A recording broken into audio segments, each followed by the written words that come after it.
Hello, Grand Rising, everyone. Thanks for tuning Blaque in once again to Authentic Black Goddess TV. I'm your host, QueenAShakur, and this is your morning wake-up call. So as you're coming in, please feel free to go ahead and subscribe to the channel if you haven't done so already. Be sure to click that notification bell and click the word all so that you're notified each time the Queen Goddess goes live. All right. Don't forget to follow me on Instagram at QueenAShakur and follow the QueenAShakur fan page. And you can catch me on Twitter at DGoddess27. You can also text the word Royals to 1-844-589-6096 in order to receive occasional text offers, notifications, and alerts. Hello, Creative Vibes, Silent D, Penny, Moamiko, Aeon is in the house, Michael M is Black, Danielle, Tracy Hedges. All right, let's get into it, people. Hello, Vetta's daughter, favorable child, Mr. Mystical Black Realm. Shout out to everyone in the chat and everyone tuned into the Queen. I see you, Millie. Amatulaha, Nakisha, Brother Sly is in the house. All right, let's get into it, Metasimplicas. Now, listen to this first and foremost. A tragedy was prevented because of parents' tips halted a school shooting plot as police seized 5 AR-15 rifles. 5 of them. Pay attention, people. What did I tell you about the mass shootings? It's one every other day, right? So they say a parent's tips about a trespassing incident may have prevented a carefully planned and potentially large-scale shooting, a school shooting in Pennsylvania this week. They said police found 5 AR-15 style firearms, and they seized them from the home of one of the 2 suspects. Now, this is just one of them. I don't know how many the other one had. Now, they say 16-year-old Preston Heinball, we already know where he came from, right? A student at Westmont's Hilltop Junior Senior High School in Johnstown. Now, the other suspect was 17-year-old Logan Pringle. He's a former student who had been expelled for previously threatening to shoot up the school. Really? Interesting. I'm sorry, why wasn't he arrested when he made the first threats to shoot up a school? That's a whole terroristic threat.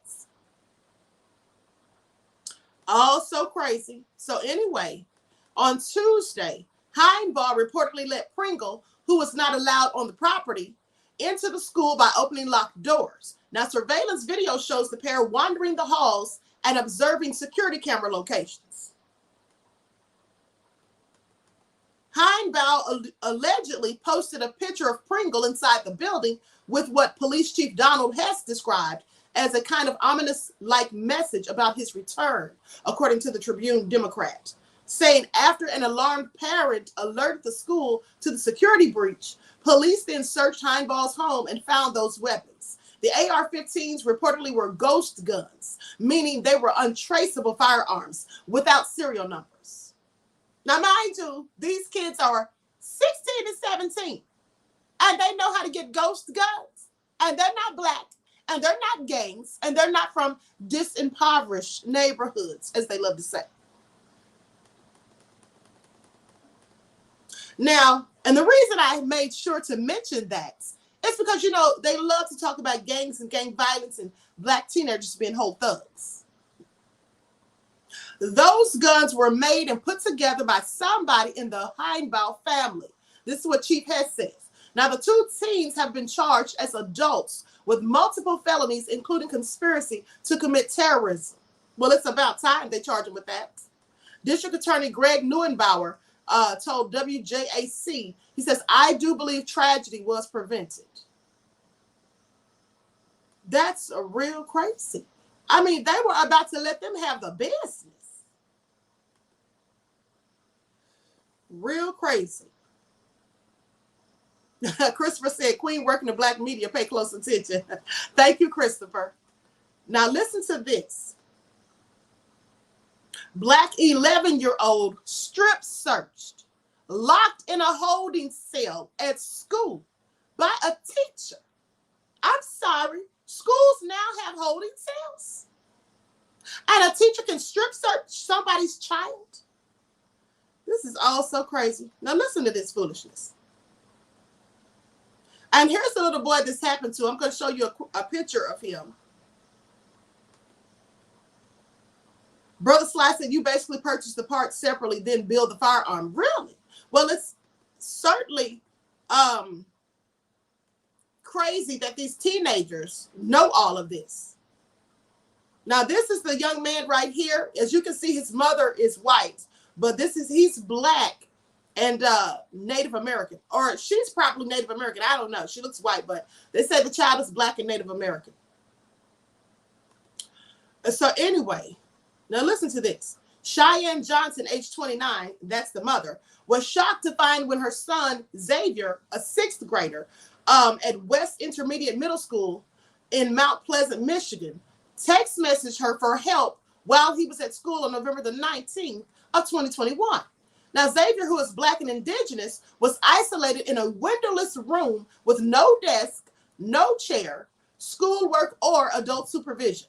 School staff used a rubber doorstop to prevent the 11-year-old from freeing himself. Like they totally false imprisoned this child.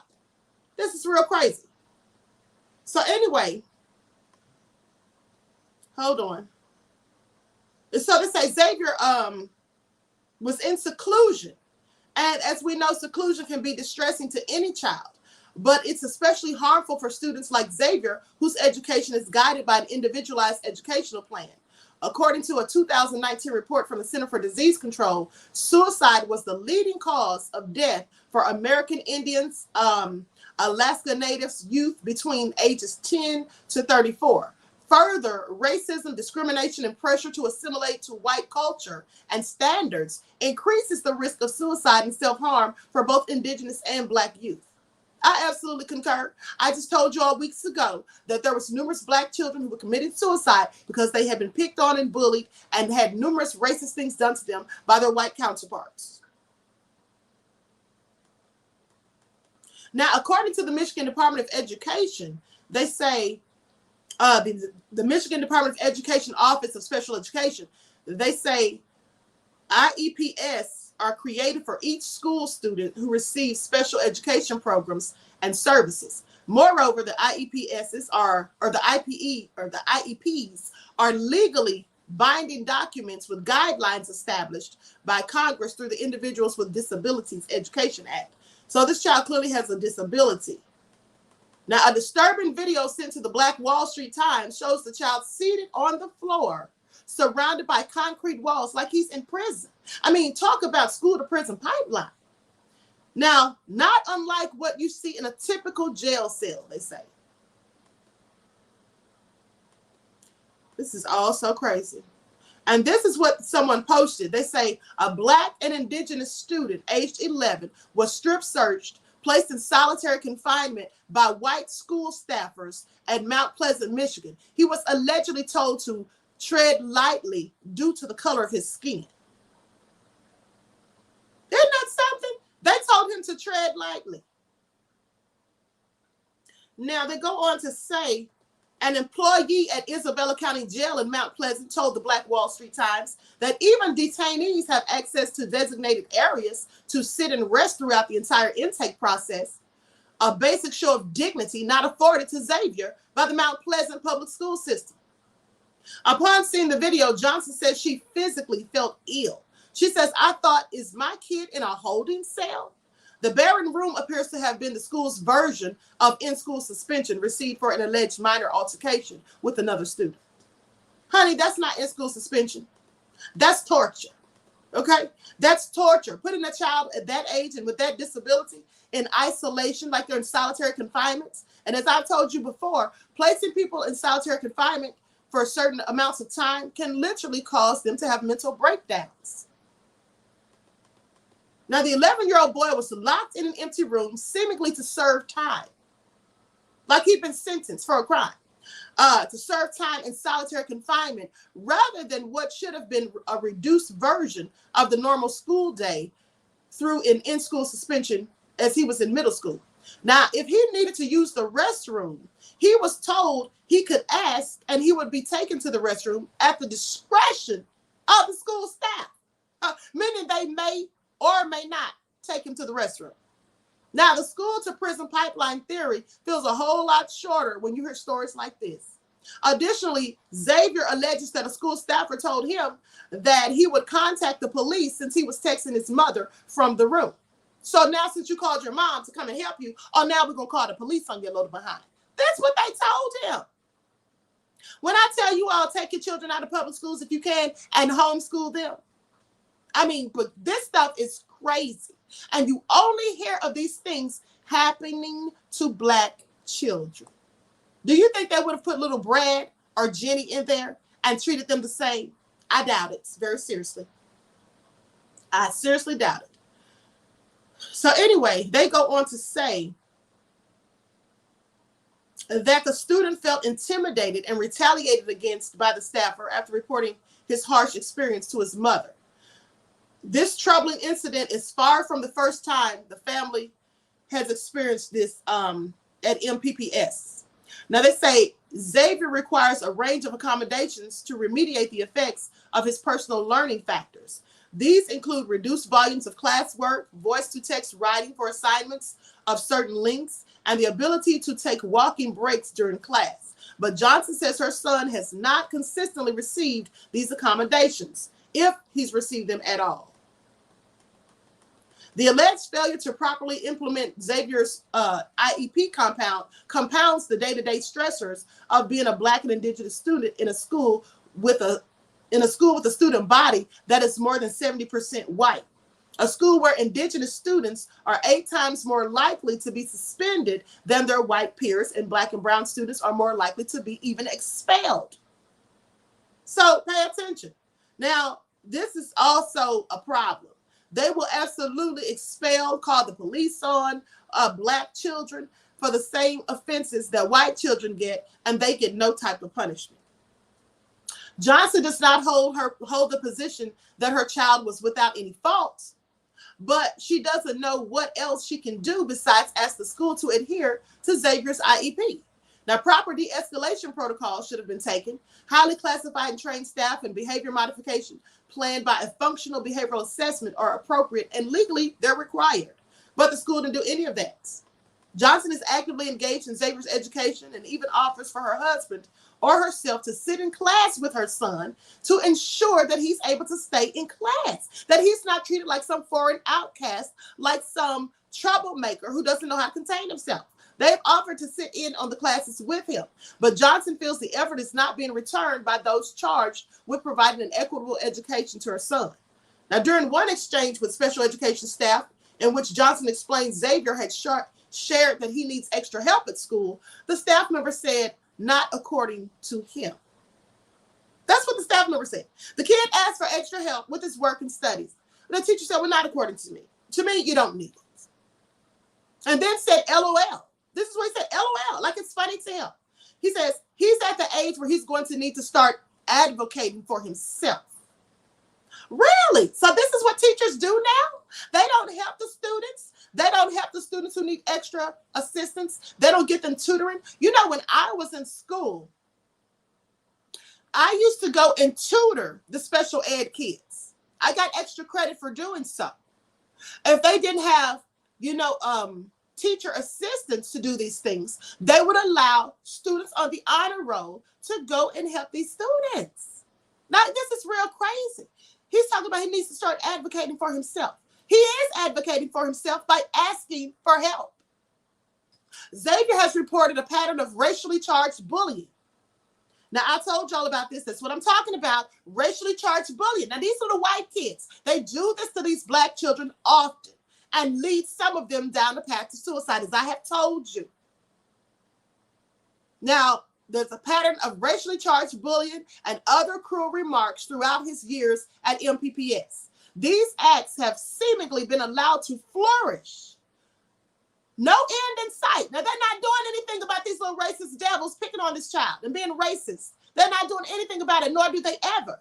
And the first times they usually say they're going to do something or pretend they're going to, enact some type of punishment is when somebody turns up dead from suicide because they have been pushed to the brink and they can't do anything else, and then they take their own lives, suffering from depression for months of this going on, which this violates his guaranteed equal protection under the law. It absolutely does.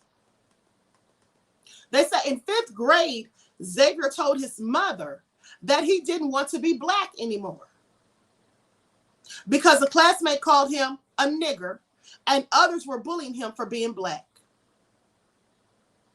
When Johnson addressed this with school staff, it was explained that Xavier and other students were discussing the Black Lives Matter movement. And Xavier basically got what he dished out. Are you listening to this? Let me say this again in case you missed it. They said when Johnson addressed this issue with school staff that someone called him the N-word, it was basically explained to him and another student who was discussing the Black Lives Matter movement, hey, you basically got what you dished out. Because he was talking about Black Lives Matter. Now, the official also stated that in this day and time, some of us need to tread lighter than others due to the color of our skin. That's what they said. Wow. Isn't that something? Notably, students do not shed their constitutional rights at the school gates. Now, in November 2021 alone, Xavier was subjected to at least 2 or more traumatic encounters with school staff. So not even the kids are just bullying him. The staff is bullying him, as we can see, because they put him in whole solitary confinement. On November the 10th, a student accused Xavier of bringing a firearm on campus. Xavier was removed from his 7th grade class, or his 7th period class, and taken to an empty classroom to be searched by his special education teacher, Johnson Russell, and Williams vice principal, Matt Walderzak, according to Xavier. Xavier was shaken when he told his mother that his sweatshirt was removed, his shirt was lifted, and his pants were pulled down to his knees. No weapon was found, and Xavier was sent back to class. Let me tell you something, honey. Woo! Let me tell you something. Had that been my child, I would have had both of the staff arrested. Okay? I would have had them arrested because that is borderline molestation.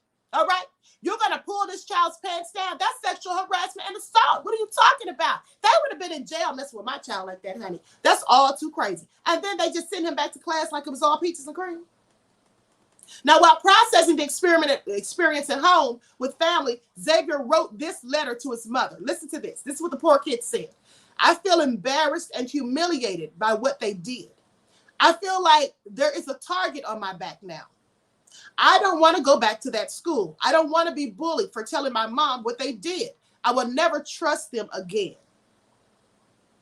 Now, this is also said, if something's not done, the next letter this child is probably going to write is going to be a suicide note.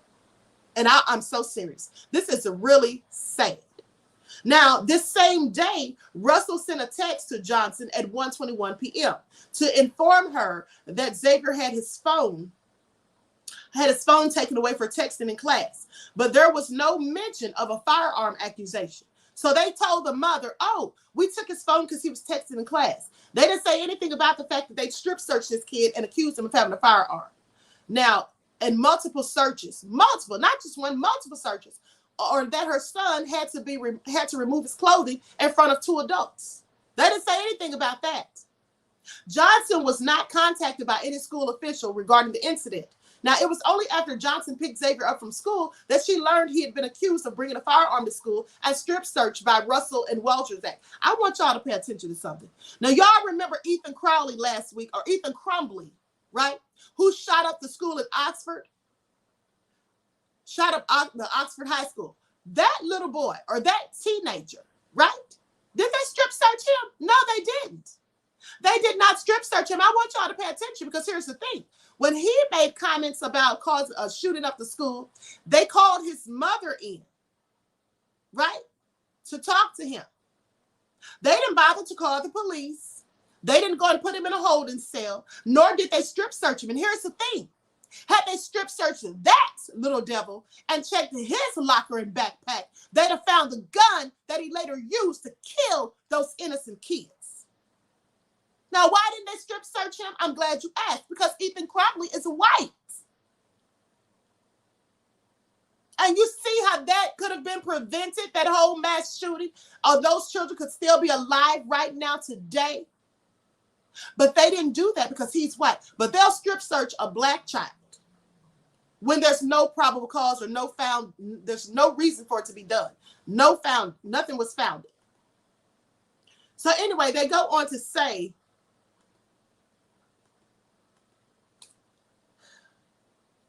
this is what the little boy wrote after that happened to him. He said, I was mortified. I was scared. I was definitely angry. And I asked him to explain to me what happened. I said, you're not in trouble. Oh, I'm sorry. This is what his mother said. His mother wrote this. I was mortified. I was scared. I was definitely angry. And I asked him to explain to me what happened. I said, you're not in trouble. I need to know everything. He told me they searched me. Another kid said I had a gun. He said, Mom, I don't know why they said that. I promise I never said anything like that. This kid doesn't like me. And I immediately picked up my phone and reached out to his teachers. That's what his mom said. Now, let me tell you something. The little racist devil who lied on him, just lied on him just to be doing so. They had no probable cause to think this child had a gun. He not said anything about it. I'm sure he didn't. They just made it up because this is what they do. Racist devils. They lie on Black people all the time. How many stories have we heard about it? How many stories have we heard where they lie on Black people and they absolutely get away with it? Nobody's putting them in jail. Carolyn Bryant's prime example. But let me continue. All the Beckys and Kates who lied on Black men, but let me continue. Within minutes, Johnson contacted Russell saying Xavier said he was searched today. Is there something I should be aware of? They said she called or she contacted them. I wouldn't have called them, honey. I would have gone right up there to that school and looked at them face to face. Russell responded, yes, I was just talking to the principal. Someone reported that Xavier was saying he has a gun with him today. He doesn't even have access to a firearm. That's what the mother says. In response, Russell then says, so I checked his locker and the principal and I asked him if he had anything on him. Sounds like he told a friend at lunch, declining to inform Johnson that he and Walzerdak had taken her son to a classroom to strip search the boy. Johnson's fears became a spider web of concerns. She wondered, if you thought my kid had a gun, why wasn't the school put on lockdown? That's a good question. Why wasn't law enforcement called? That's another good question. If you thought he had a gun, why didn't you call the police and let them conduct the search? And I don't think they would have strip searched him right there at the school. I don't think they would have had to. Just a simple pat down, check of his locker and his backpack, that should have been suffice. Now, she said, why didn't you call us, obviously? I mean, these are all the things they did for Ethan Crumbley. They called his parents, and they had the parent come in and talk to him. Well, what they didn't do was search his things, because clearly he had that gun in his backpack or somewhere, right? Now, they say, obviously, she says, I was scared for my own child's safety. But if they genuinely thought that accusation warranted a strip search of my kid, then they could have potentially put every kid in the school in danger. The following day, Xavier was accused by an educator of making a firearm-related threat. So now they're just going to keep lying on the kid. Like, this is real crazy. This is real crazy. Now, she says, I can't help but be frustrated. They call me, or he says, I can't help but be frustrated. They call me countless names day after day after day to tell me my kid is, I'm sorry, this is what the mother is saying. Because it's not telling me who's saying this, who's writing this or whatever. But anyway, it says, I can't help but be frustrated. They call me countless times, day after day after day, to tell me my kid is misbehaving. And I get it. And I answer calls, come to the school, address his behaviors at home. But if you can call me constantly for small things, why the hell didn't you call me when you supposedly thought he had a gun? That's a very good question. They call her for all types of foolishness and minuscule BS, but didn't call when they thought he had a gun. Xavier's story could be that of countless other differently labeled or differently abled Black and brown children, based on the Black Wall Street Times conversations with advocates. Now, his experience with racist or discriminatory behavior is one that is shared with many past and present of these students at MPPSD. Journey Hoffmeyer, a 7-year-old Black elementary school student, had her hair, listen to this, said she had her hair secretly cut nearly to the scalp earlier this year. Are you serious? They cut this child's hair almost to her scalp. While the Hoffmeyer family continues to struggle for information surrounding the mostly unpunished assault on Journey, the school and district administrative offices are continuing to box out student families from gaining access to sensitive information and video evidence. So they're covering it up. The Black Wall Street Times sent a request for comment to MPPS Superintendent Jennifer Verlager asking her to address questions concerning isolating children in windowless rooms with no chairs, desk, homework, or adults. They're to implement IEP's policy and procedure for responding to threats of firearms on campus. Through a public relations firm specializing in crisis communications, she responded in part. And this is what she says. At Mount Pleasant Public Schools, we're committed to making our schools safe and a welcoming place for students. Because of this commitment, we take threats and reports of threats very seriously and thoroughly investigate all allegations in an appropriate manner that is in line with district policy and procedures. We are proud of our staff that works tirelessly to support all our students and make our schools safe and welcoming places to learn. I'm sorry, they sound like they do the opposite to me. They sound like they do the opposite. Let me tell y'all something.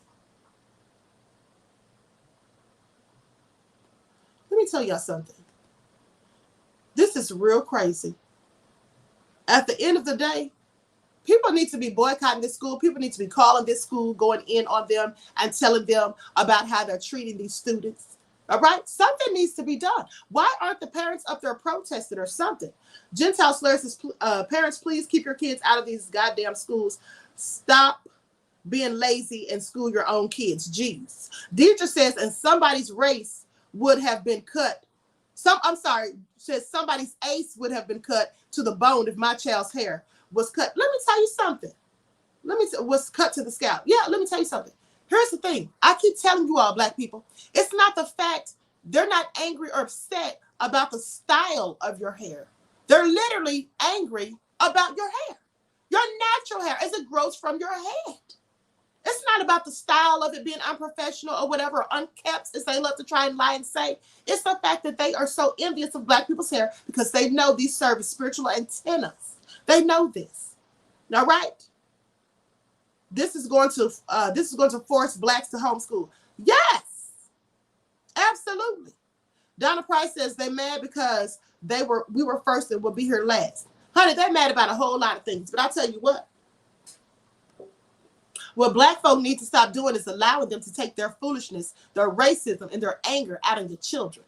How do you do that? I'm glad you asked. Stop sending your children to these darn schools. I don't care whether they're public or private. These schools are racist. Many of them, the teachers and staff included. And when your children are complaining about being bullied and called racist names, the staff doesn't do anything because most of the staff is also racist. Remember the little boy I told you about, 7 Bridges? That little boy was bullied not only by students at the school and on the bus, even the bus driver, from what I'm told by one of his family members, his sister, said the bus driver was even bullying him. So you'd be better served to keep your children at home. And if you don't have time to teach them on a full day or whatever, because you work, listen, they have online schools where you can just have the work is uploaded, the children fill out the work, and they turn it in. If they need help, you can assist them yourself when you have time. They can also chat with people, right? Anyway, this is all crazy. Eileen says, take them out. Absolutely. Mr. Mystical Black Realm says, speak on it, Queen QueenAShakur. Put that in. Thank you, beloved. I mean, it's just all so crazy. Original Copper American Sun Energy says, put a camera on your children. But children are likely not going to keep a camera on them all day. Think about it. Yes, TJ, the bus driver too. And you know, I wasn't surprised when his sister told me that, because in fact, my question when I reported the story of 7 Bridges to you all, I said, what was the bus driver doing? Because remember, they said the little racist demon had choked him until he was almost unconscious and called him the N-word. And I remember thinking, what was the bus driver doing? Didn't she see that this child was being choked? She had to have known something, or he had to have known something was going on. But they were all in on it. They were all in on it. So that's just real crazy. With that all being said, I'm going to conclude this broadcast. I want to thank you all for tuning back in once again. Please stay tuned for the next live, which is going to be in the next 10 minutes on the original QueenAShakur TV show. Honey, we have got to talk about CNN. CNN keeps taking L's. Did you all hear about their producer who's friends with Chris Cuomo, who was just fired just last week, right? Yeah. He's been investigated by the FBI.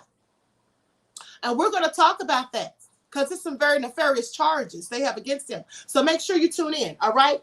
It is 10 08. So I will be going live at about 10:20. I hope to see you all in the next chat. Please like and share this video. Subscribe to the channel if you haven't done so already. Click the notification bell and click the word all so you're notified each time the Queen Goddess goes live. Don't forget to follow me on Instagram at QueenAShakur, and make sure you follow on Instagram the QueenAShakur fan page. You can catch me on Twitter at DGoddess27. Remember, links to all videos can be found in the YouTube community as well as on Twitter. All right, with that all being said, I wish you all love and peace, and I hope to see you in the next chats.